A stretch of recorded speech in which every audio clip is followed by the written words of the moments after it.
RDT స్వచ్ఛంద సంస్థకు FCRA renewal చేయాలని ప్రెస్ క్లబ్ లో డిమాండ్ చేసిన బీఎస్పీ రాష్ట్ర అధ్యక్షుడు గౌతమ్ కుమార్.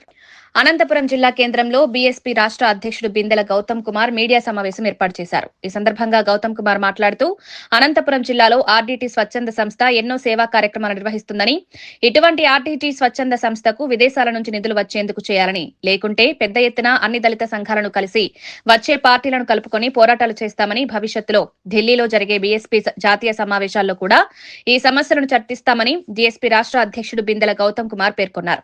ఈ కార్యక్రమంలో రాష్ట్ర కార్యదర్శి నాగభూషణం, గోవిందు నాగరాజు, కొలయప్ప వెంకటయ్య, బీఎస్పీ జిల్లా party adviser committee member Hariprasad, BSP నేతలంతా పాల్గొన్నారు.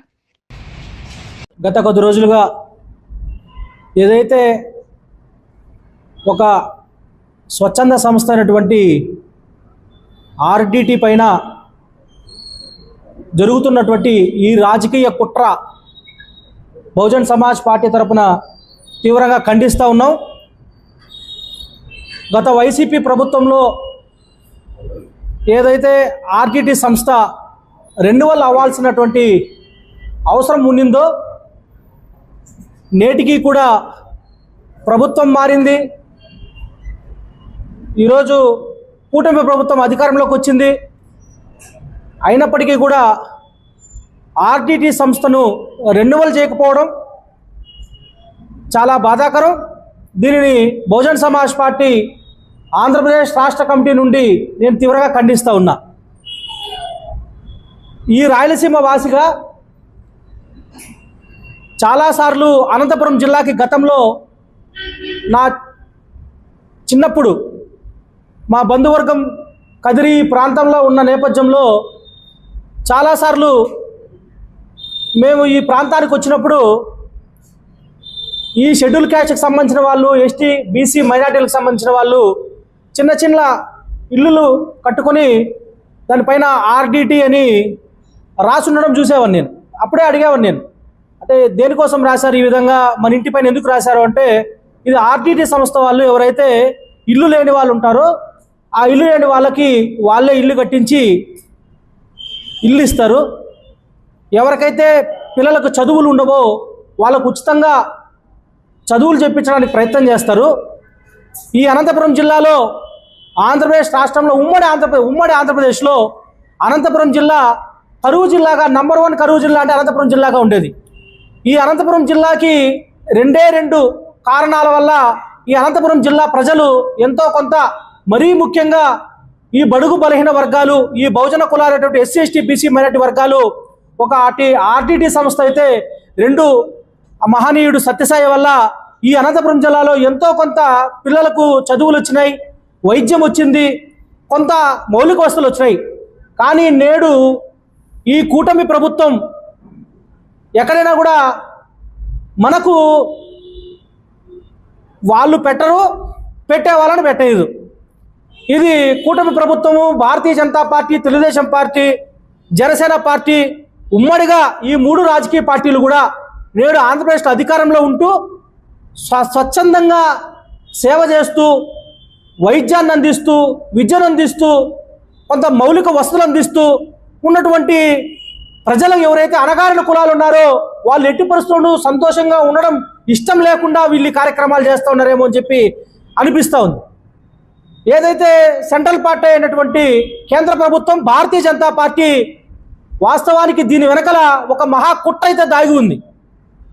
కేవలం మతం పేరుతో వాళ్ళు ఒక క్రిస్టియన్ మతానికి సంబంధించిన వాళ్ళని చెప్పి క్రిస్టియన్ అయినా, ముస్లిం అయినా, హిందువులైనా, బుద్ధిస్టులైనా, సిక్కులైనా ఎవరైనా సరే మానవత్వం అనేది చాలా ముఖ్యమైనది. మానవత్వానికి మించింది ఏది లేదు. ఒక ఆర్డీటీ సంస్థ మానవత్వాన్ని చాటుకుంటా ఈరోజు ఇక్కడ కార్యకలాపాలు చేస్తూ ఉంది. ఉచితంగా విద్య అందిస్తూ ఉంది, ఉచితంగా వైద్యాన్ని అందిస్తూ ఉంది.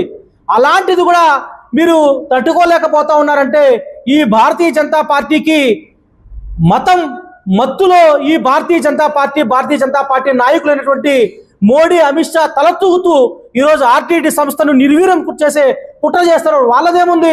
వాళ్ళకేముంది, ఇక్కడ మేము చేయకపోతే మేము సెట్ బ్యాక్ అవుతామంటారు. కానీ నష్టపోయేది కూడా ఈ ప్రాంత ప్రజలు, ఇక్కడ ఉన్నటువంటి బడుగు బలహీన వర్గాలు మరీ ముఖ్యంగా కూడా. కాబట్టి ఇది ఒక భారతీయ జనతా పార్టీకే మనం ఆపాదించాల్సిన అవసరం లేదు. నేను సూటిగా అడుగుతా ఉన్నా ఈ రాష్ట్రంలో ఉన్నటువంటి చంద్రబాబు నాయుడు గారిని, ముఖ్యమంత్రి చంద్రబాబు అడుగుతా ఉన్నా, మీకు నిజంగానే ఈ చిత్తశుద్ధి ఉంటే, మీకు నిజంగానే మత విద్వేషాలు లేకుండా నారా లోకేష్ ఒక ట్వీట్ పెట్టడం చూసా. ఎక్కడో సమ్మక్క సారక్క జాతరలో ఒక ముస్లిం అతను పోయి బన్నమ్ముకుంటా ఉంటే ఆ బన్నమ్ముకున్నానికి మేము అండగా ఉంటాము, మతాలకు కులాలకు మతాలకు వర్గాలకు వర్ణాలకు ప్రాంతాలకు ఇక్కడ భేదం లేదు అని చెప్పి మాట్లాడినటువంటి నారా లోకేష్ గారిని అడుగుతా ఉన్నా, మరి మీ సొంత రాష్ట్రంలో మీ రాయలసీమ ప్రాంతంలో అనంతపురం జిల్లాలో ఒక ఆర్టీటీ సంస్థకి ఈరోజు ఇబ్బంది వచ్చినప్పుడు మీరు ఏ దామాషా ప్రకారం ఈ ఆర్టీటీ సంస్థను నిర్వీర్యం చేసే కుట్ర చేస్తా ఉన్నారని చెప్పి నేను నారా లోకేష్ చంద్రబాబును అడుగుతా ఉన్నా. నేను ఒకటే మాట చెప్తా ఉన్నా, నిజంగానే ఈ కుట్ర వెనకాల భారతీయ జనతా పార్టీ ఒకటే లేదు, తెలుగుదేశం పార్టీ జనసేన పార్టీ కుట్రతో భాగంగానే ఈరోజు ఆర్టీటీ సంస్థపై ఈ యొక్క కార్యకలాపాలు జరుగుతూ ఉన్నాయి. మీరు చిత్తశుద్ధి ప్రదర్శించుకోవాలంటే, మీరు నిజంగానే మీకు చిత్తశుద్ధి ఉంటే, మీకు కులాలు మతాల పట్ల విద్వేషం లేకపోతే, మీకు బడుగు బలహీన వర్గాల పట్ల చిత్తశుద్ధి ఉంటే ఆర్టీటీ సంస్థను వెంటనే మీరు రెన్యువల్ చేసే విధంగా మీరు ప్రయత్నం చేయాలని చెప్పి నేను డిమాండ్ చేస్తా ఉన్నా. నేను ఒకటే చెప్తా ఉన్నా, ఒకవేళ తెలుగుదేశం పార్టీయో వైసీపీనో జనసేననో బీజేపీనో మీరు రాకపోతే ఒక బహుజన్ సమాజ్ పార్టీ ఈ దేశంలో 3వ అతిపెద్ద జాతీయ పార్టీగా ఈ ప్రాంతానికి రాష్ట్ర అధ్యక్షుడిగా నేను ఒకటే మాటిస్తా ఉన్నా. ఎట్టి పరిస్థితుల్లో ఆర్టీటీ సంస్థకు సంబంధించింది మా కేంద్ర నాయకులతో మాట్లాడి వెంకుమారి మాయావతి గారి దృష్టికి తీసుకెళ్లి 22వ తారీఖున లక్నోలో ఆల్ ఇండియా సమావేశం ఉంది, ఎట్టి పరిస్థితుల్లో మేడం గారి దృష్టిలో పెట్టి ఈ యొక్క విషయాన్ని ఈ యొక్క ఒక ప్రాంతీయ సంస్థ కాదు ఒక జాతీయ సమస్యగా ఆర్టీటీ సంస్థ యొక్క అంశాన్ని తీసుకుని వెళ్ళి ఎట్టి పరిస్థితుల్లో బహుజన్ సమాజ్ పార్టీ ఆర్టీటీకి అండగా ఉంటుంది. భవిష్యత్తులో ఒక మంచి కార్యాచరణ కూడా చేసి ఈ సంస్థను ఎట్టి పరిస్థితుల్లోనూ రెన్యువల్ చేసి ఈ ప్రాంత ప్రజలందరికీ కూడా మరిన్ని సేవలు అందించే విధంగా కృషి చేస్తానని చెప్పి తెలియజేస్తా ఉన్నా. జై భీమ్, జై భారత్, జై బీఎస్పీ.